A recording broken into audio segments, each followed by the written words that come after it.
guess we'll get started. I'm Barry Bragg. It's my coworker, Rich Fetcher. We both are from Maxar Technologies.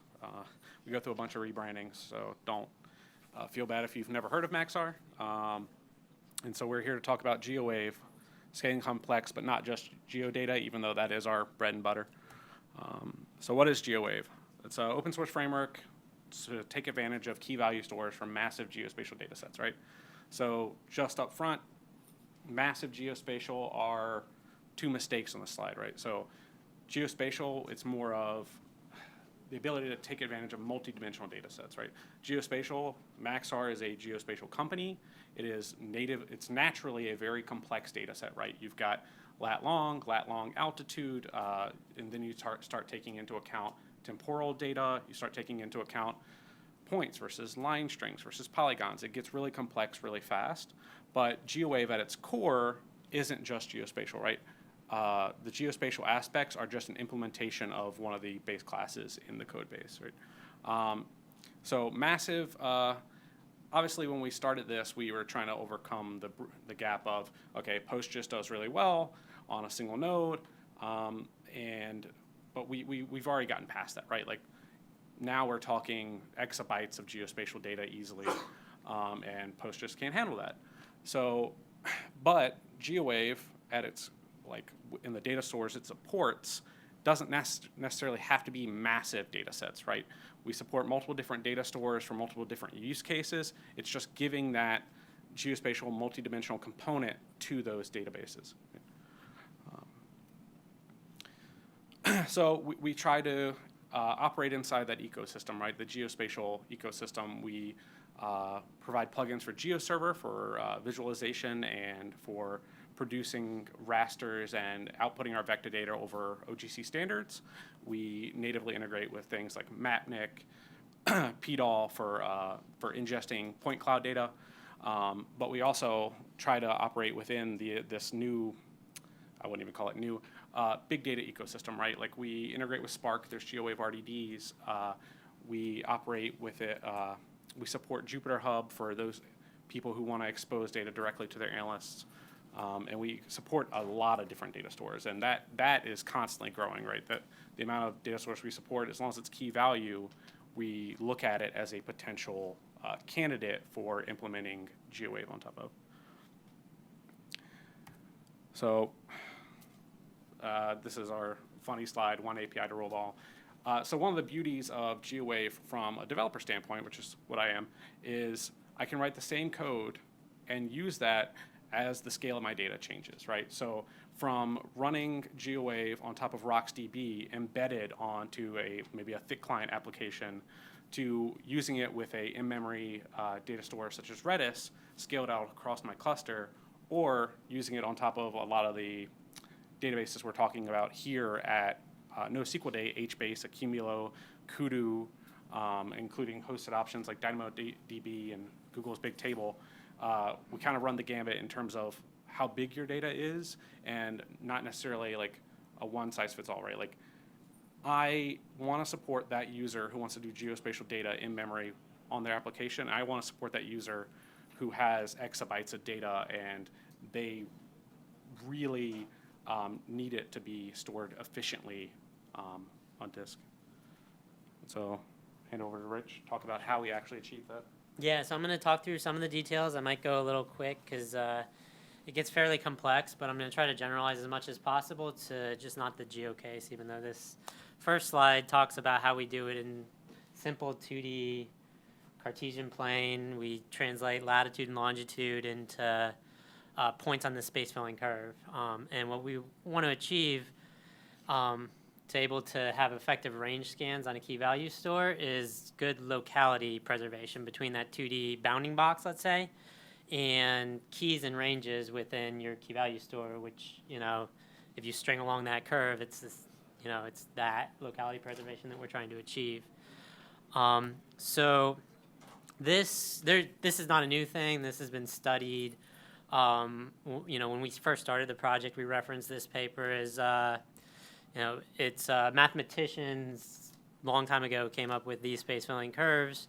It was used within OS scheduling as far as, you know, prioritizing scheduling. within multidimensional complex space. And in this paper, they define qualitative metrics for how to determine the efficiency of that locality preservation. And one was just if you had 2 points, worst case dilation, how far along the curve are those 2 points away relative to how far they are in 2D space. And then other ones were, if you draw a bounding box, how much extra curve do you have to traverse to get to the end of the bounding box, or to cover the bounding box? How much slop, to use a technical term, do you end up with? Because the curve is discontinuous along that bounding box. And based on that study and the fact that if you look at Google's published papers, they use Hilbert, and also, not unimportantly, the fact that they have an open source Apache 2.0 library for a compact Hilbert curve implementation. We chose Hilbert for ours. So here's kind of generically some of the problems you have to solve in, spatial temporal use cases, and I speak very generically because at the core of it, really, space and time are just special cases of just multidimensional data. So you have data with extents, time ranges, lines and polygons. For spatial data, the Atlantic Ocean and a road, you have to index it within the same structure, but you need some sort of multi-resolution representation because, if every edge of that space-filling curve represents a key, there are many keys that would represent the Atlantic Ocean, perhaps. And so we have a tiered approach where we fit the extents per dimension, the ranges, to the appropriate resolution, and then prefix our keys with that resolution. There's also XZ order implementation. The X stands for extent, so it's specifically there to help with dealing with extents. So between the two, we use some for certain cases, and so tiered is better when the extents are like oblong, not square. So we basically choose the appropriate one to use there. Then there's unbounded dimensions. So time was the first one you run into, where time goes on forever, right? So we didn't want like a Y2K problem where we just assume that we're fitting time within some period. We prefix, we allow you to define whatever periodicity you want. By default, we use a year. And then we prefix the space-filling curve into a well-bounded range within that year. And so you can, because you have to be able to map your real-world coordinates to something on the space-filling curve. That's the whole point of it. And then there's also just the fact that, like I mentioned, queries, they're discontinuous along the bounding box. So there's some sort of decomposition that we have to do so that we're not doing range scans. So this is a small picture. I tried to kind of get this well condensed, but it's just 3 ranges representing that bounding box. But you can imagine if we, our typical use case is to do all this math within 8-byte long primitives. So for spatial, we try to use the full extent of 8 bytes. So it's 2 to the 31st by 2 to the 31st on the space-filling curve. So it's super high resolution, and this is, a very simple case. So yeah, an appreciation for the generic problems is what I was kind of going with there, and then we're going to talk more about some applications of these generic problems and outside of just purely geo. Yep. So as we talk about these, it'd be helpful for us and for the project if you start thinking about how you could better operate your data at scale if you were indexing on n dimensions, right? So we are 2 engineers who primarily focus on geo, right? So every time I think of a problem space, I'm thinking in a geospatial domain, but you might have a use case, whether it be in cyber or medical, that could leverage n-dimensional indices at scale to get more insights out of your data, right? Hopefully we'll be working on more examples with those, but couldn't do that in the 2 or 3 weeks we had to do this. So here's one example of not just multidimensional data, but also how we've embedded GeoWave in a actual thick client visualization application, right? So this is actually being backed by our RocksDB implementation. So obviously from a geospatial domain, right, we have data being displayed on a map, right? That's just the basic use case of something like GeoWave. But also the application supports both a time slider for playing your data back through time dimensions, and then supports pretty much analyst-driven graphs, right? So they can choose 2 fields in their data, and they can build any type of graph on that. We have to efficiently support that within the application. And in this case, we're actually leveraging a newer feature of GeoWave for secondary indices. So you can have your primary index on geo and time, and then have secondary indexes that reference back to the adapter and the primary index. Let me see if I can actually play this. Okay. So this is one of the use cases that's in one of our published papers out there on GeoWave. And the key thing here is that we're not indexing this data on just geo and time, right? So this is actually indexed on 5 dimensions. It's indexed on the lat long of a pickup location of a taxi cab. Like it's 1.3 billion taxi trips in New York City, right? So we're indexing on pickup location, drop-off location, and time, so that you can efficiently query this data to say, okay, if I want to get picked up here and dropped off here, what's the average cost going to be, right? So to do that against 1.3 billion records and do it in, sub-second latency to ask this question of this data. So I will go off to Rich. Yeah, so then prepping for this conference, we looked around at data sets that we could just start using, multidimensional indexing as an example, that's non-geo.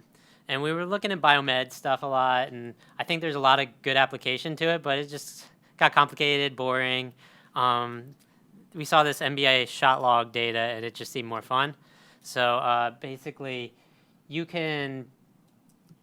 did just a free download of a game, but you can get the up to 14 seasons ago, all the games, shot log data, who shot it, whether it was made or missed, the position on the court, which is kind of what we used to index by. And, there was a lot of fun things we thought we could do with it. But essentially, all I did here is, pretty straightforward. This is simple 2D indexing of the position that the shot was taken, so you can do quick queries and analytics on this data set.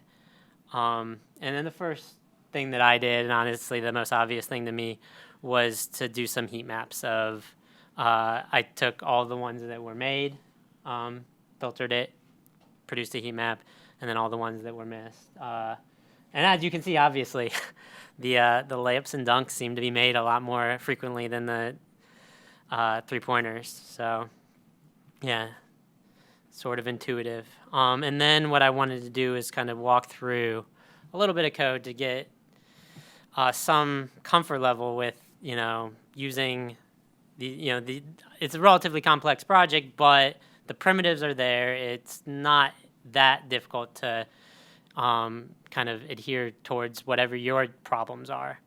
And so I first want to talk through a few concepts in GeoWave. One is the index. It honestly, it's mainly how you form the keys and the ranges.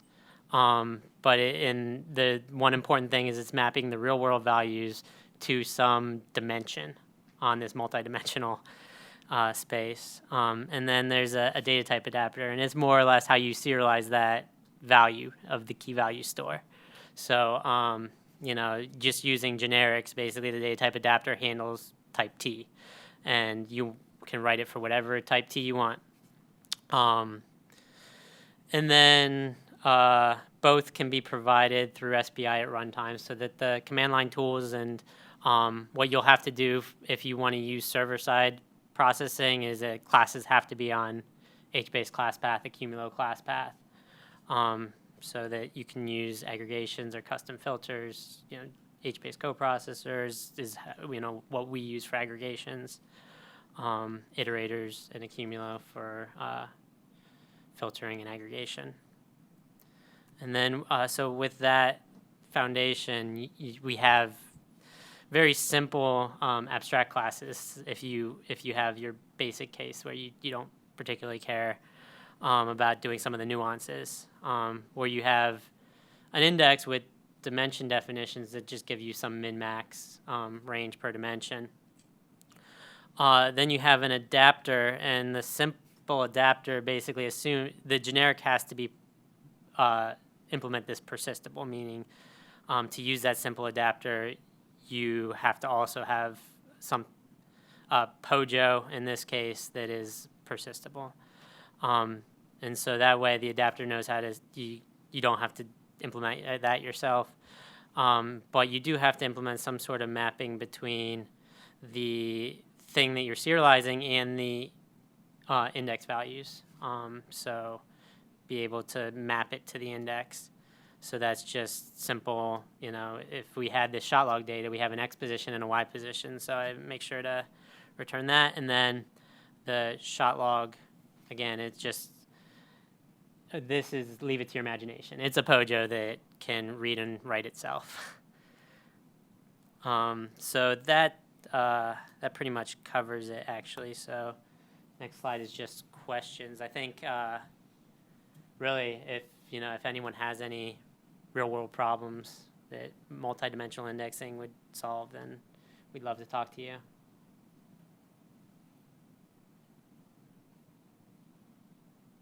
How would you handle non-terrestrial space? Yeah, we've been asked about that before. So to me, like, you'd probably treat XYZ in like Earth center fixed is the common coordinate system, I think, for space, which just means basically the center of the Earth is 0, 0, 0, and everything else, XYZ from there. That's what I would assume. But you have further out you get, the more area. Yeah, absolutely. So what I've thought about with those kinds of things is the mapping between your real-world coordinates and the space-filling curve doesn't have to be linear. It can be logarithmic. So, yeah, I mean, that dimension definition, that basic dimension definition, a method within it that you can override is normalize, which takes in a real-world coordinate and converts it to a number between 0 and 1 that then we use to map onto the space-filling curve. So for those kinds of things, I would think nonlinear mapping to exactly what you were saying. Could you go back to the slide regarding the taxi cab cost estimation and just say more about that, please? How you went about collecting data and analyzing it? Okay, so yeah, sure. The New York City Taxi and Limousine Commission publishes this data. When we did this, I think it was like 2016, so it was 1.3 billion. It's available on GCP, I know, and AWS, freely available. It's all CSVs, and what we hypothesize really is that trips at the same time of day between the same two locations, pick up and drop off, have some similarity. And the metadata behind the taxi, it's pretty rich. It's got, the tip, the toll, the duration, and the total fare, number of passengers. So if you basically set these things within just a quick UI that we wrote, the pick up and drop off, it took the current time of day, and then it did nearest neighbor in 5 dimensions on that 1.3 billion corpus. And it did the aggregation server side to just compute statistics so that you didn't, basically it was a simple REST service that perform that aggregation within HBase coprocessor, and then the client got the statistical results of, potentially a lot of data. So, and then we've done more with that data set. It's nice because it's public. You can talk about it. It's easy. In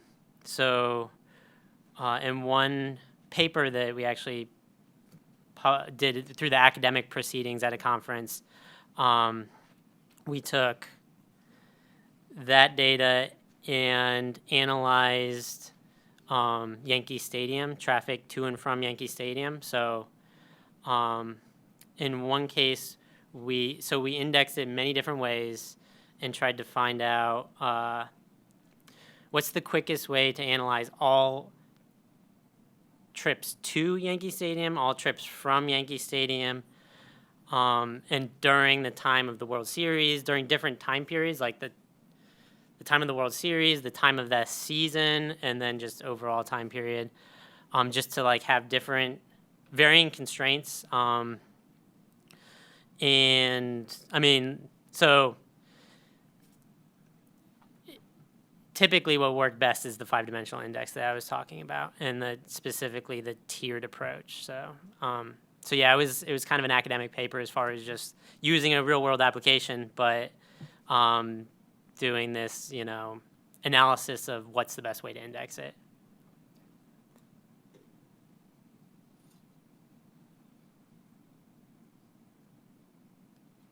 What's the title of the paper? Let's see.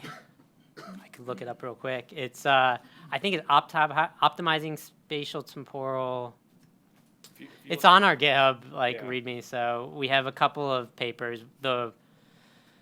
The one that's more theoretical was in Advances in Spatial Temporal Databases 2017. And the one that I was talking, which is more applied, was in the Academic Proceedings for Phosphor G 2017. Yeah. And links are from our GitHub README, so you can easily find it. Yeah, if you look up GeoWave, the first thing that comes up is the location tech site for GeoWave, which has all those linked, and it has a quick start guide for how to use the CLI and how to get started.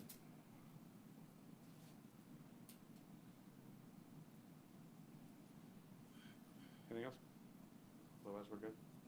All right. I mean, you guys kind of talk about integrations a bit, like you talked about Spark. Yep. And like, what else do you guys like? Any like what Kafka and things like that? Yeah.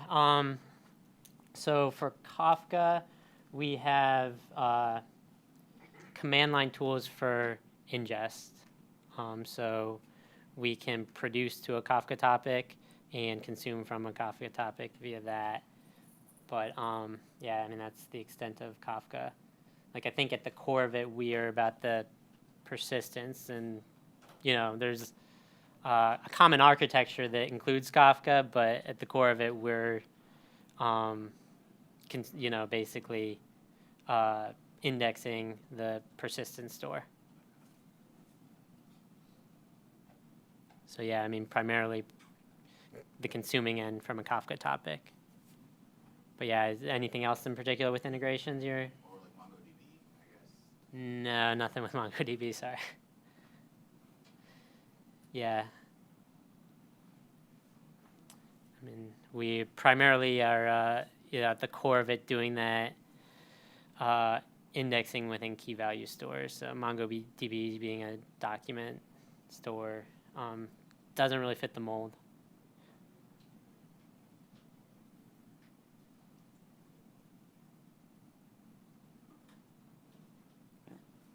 Yeah, I think we're All right, Great. thanks, guys. yeah.